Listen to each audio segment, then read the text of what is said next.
कि जो संयुक्त नियंत्रण है वो अमेरिका चाहता है, परमाणु नहीं बनाने देगा, और ये जो 5 दावे हैं, कभी नहीं लगता कि ईरान इस पर समझौता कर सकता है, और साथ ही अगर ऐसा नहीं हुआ तो बड़े हमले की तैयारी भी कर रहा है और दावा भी कर रहा है अमेरिका। क्या लगता है आपको? जी, चाहने के ऊपर तो कोई लिमिट नहीं है। जी। कोई कुछ भी चाह सकता है। सवाल ये है कि वो पूरा होता है कि नहीं होता है।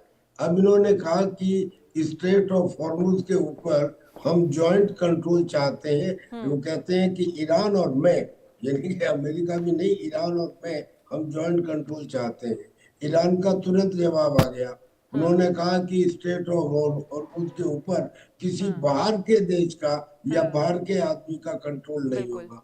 यानी कि ये तो यही खत्म हो गया। फिर वो कहते हैं कि आप एटम बम नहीं बनाएंगे। ये तो उनकी पुराने जमाने की एक चल रही है कि साहब हम इनको एटम बम नहीं बनाने देंगे। आज की तारीख में तो मैं समझता हूँ कि ये नैरेटिव ही यूजलेस है। भाई बिल्कुल। मुझे एक बात बताओ, क्या अमेरिका ने यूरोपियन कंट्रीज की आधा दर्जन कंट्रीज के अंदर अपने न्यूक्लियर आर्सेनल नहीं रखे हुए हैं?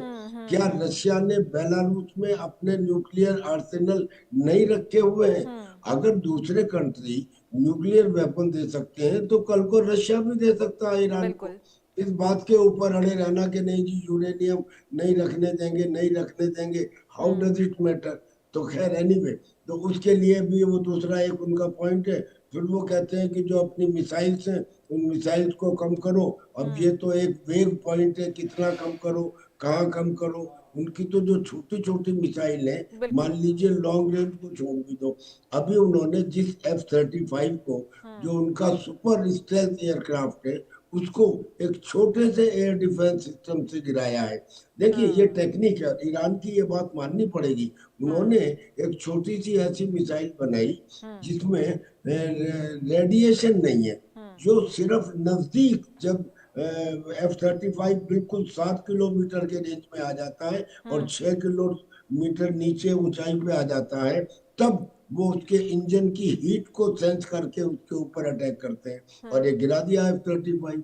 ऐसे ही जो उनके रीपर MQ-9 ड्रोन है, ये कम से कम 2 दर्जन गिराए जा चुके हैं। 1 दर्जन पिछले साल रेड सी में और जी। 1 दर्जन अभी गिराए जा चुके हैं। तो they found out some technique.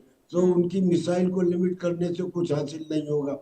हाँ, एक बात जरूर है कि सरकार का जो चेंज है वो वहाँ की जनता भी हो सकता है कि चाहे, और वो कुछ पॉसिबल भी लगता है, क्योंकि जो मोज्तबा खोमेनी है हाँ। वो पता लगता है कि वो या तो सीरियसली वुंडेड है या वो इस दुनिया में नहीं है, क्योंकि किसी के सामने अब तक वो आए तो है नहीं। तो अगर चेंज भी होना है तो हो सकता है कि या तो जिसने इस्लामिक रिपब्लिक ऑफ ईरान को एस्टेब्लिश किया उसके ग्रांड को बना दिया जाए, और ये पार्लियामेंट के स्पीकर को जैसे ये कह रहे हैं कि जैसे हमने वेनेजुला में करा वैसे हम कर देंगे। लेकिन यहाँ जो कुछ होगा वो डोनाल्ड ट्रंप की मर्जी से होगा, ये नहीं है। अगर चेंज बिल्कुल। भी होगा तो it will be done by Iran themselves.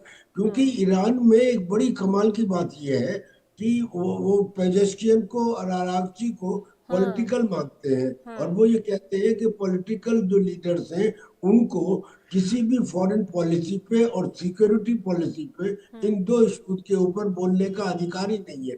ये अधिकार केवल IRGC और सुप्रीम कमांडर के पास है।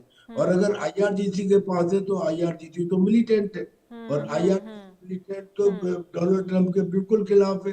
लेकिन फिर भी एक आशा की किरण दिखाई देती है, क्योंकि दूसरे कंट्रीज इसमें इन्वॉल्व हो गए हैं। मैंने आपको बताया कि जी। टर्की, इजिप्ट और पाकिस्तान बिल्कुल। लगातार बातचीत कर रहे हैं ईरान से भी और अमेरिका से भी कि इस्लामाबाद में एक मीटिंग हो जाए और इसका कोई सॉल्यूशन निकले।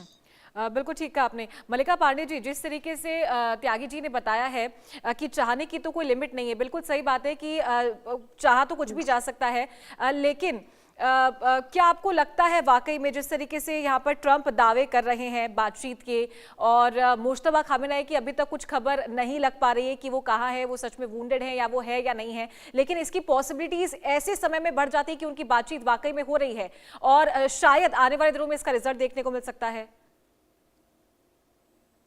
चारू जी, जब भी मार्केट ओपन होती है, देखिए कल ट्रम्प का बयान आता है मंडे को। जैसे ही मार्केट में वो बयान देते हैं, वैसे ही हमने देखा कि क्रूड ऑयल के प्राइसेस जो 150 हैं वो एकदम गिर जाते हैं, काफी फर्क आ जाता है, स्पाइक लो होता है एकदम से।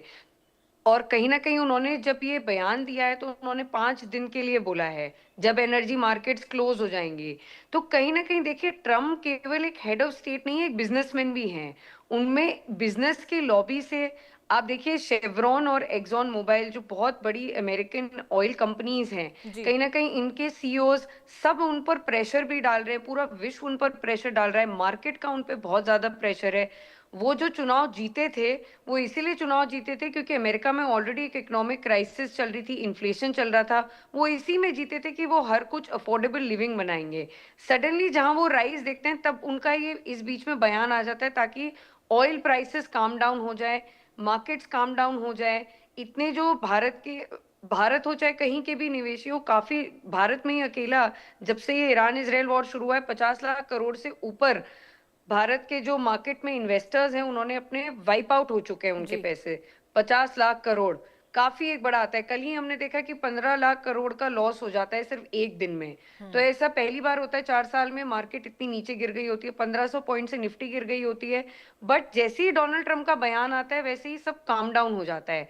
तो कहीं न कहीं ये बहुत कैलकुलेटिव मूव है चारू जी। पत हुँ। इसका एंड गोल क्या है? क्योंकि ट्रम्प के कंटिन्यूअसली बयान बदलते हुए आ रहे हैं। हुँ। पहले दिन से उनके बयान बदलते हुए आ रहे हैं, तो अब इस बयान पे कितना भरोसा रखें? और जैसे टीपी त्यागी सर ने भी बताया, तो बहुत अच्छा एनालिसिस था कि कितना हम विश्वास कर सकते हैं और कौन वहाँ पर बातचीत कर रहा है, ये भी अभी हम अंदाज़ा नहीं लगा पा रहे हैं। जी। बिल्कुल, बिल्कुल। टीपी त्यागी सर, अ, जो 5 बड़े दावों की बात हमने दर्शकों को बताई है, जो ट्रम्प कर रहे हैं, एनालिसिस आपका क्या कहता है? और शायद मुझे नहीं लगता कि कोई भी ये चाहता होगा कि इन दावों पर किसी भी तरीके से समझौता बने, क्योंकि जो ट्रम्प की पर्सनालिटी है सुपीरियर बनने की और डोमिनेंस की, और कि वो सुप्रीम पावर बने रहना चाहते हैं। अगर ईरान के साथ में ऐसे कोई भी समझौता होता है, या ईरान कहीं भी घुटने टेक देता है, क्योंकि अभी तक खामेनेई के बारे में नहीं पता कि वो कहाँ है, क्या उनका प्रेजेंट स्टेटस है, तो ये इससे एक बड़ी जीत यहाँ पर ट्रम्प की होती हुई नजर आएगी, और वो और ज्यादा पावरफुल तरीके से, जैसे वेनेजुएला में हुआ था और अब ईरान के साथ उन्होंने ये हश्र किया है, तो आगे वो और बिना सोचे समझे ऐसे जो दाव है वो खेल सकते हैं, दाव लगा सकते हैं किसी पर भी।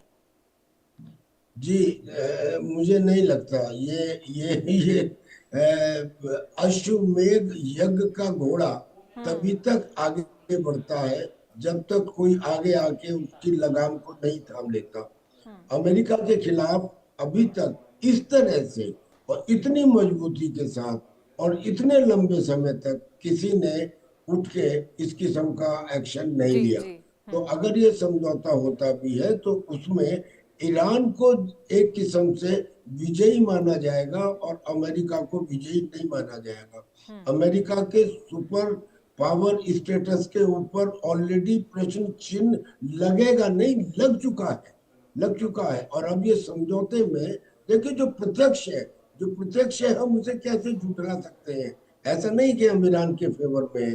ईरान इटसेल्फ एक आतंकी देश है, उसकी बहुत सारी आतंकी भुजाएं हैं। ये जो हिजबुल्लाह, हमास, हुती, क्या कहते हैं, कतैब हिजबुल्लाह, अल बदर, ये सब क्या है? ये कोई नेशन थोड़ी है। ये हम्म। तो आतंकी संगठन है, ये ईरान ने बना रखे हैं। नेवरदिलेस हम इतना कहते हैं कि ईरान ने, इसने, अमेरिका ने भी तो ऐसा ही किया है। अमेरिका ने पूरी दुनिया में 750 मिलिट्री बेस बना रखे हैं। क्या जरूरत है? हम्म। आज उसकी वही ताकत उसकी जी कमजोरी जी जी बन रही जी, है। बिल्कुल। अगर मान लीजिए मिडिल ईस्ट में उसने इतने सारे 20-25 अपने मिलिट्री एयर बेसिस एस्टेब्लिश ना किए होते, दो चार होते, ठीक है। तो उन्हें वो अच्छी तरह से एयर डिफेंस दे सकता था। जी। आज वो सब ओपन हो गए और ईरान के ठीक है। सामने उनको ठीक है।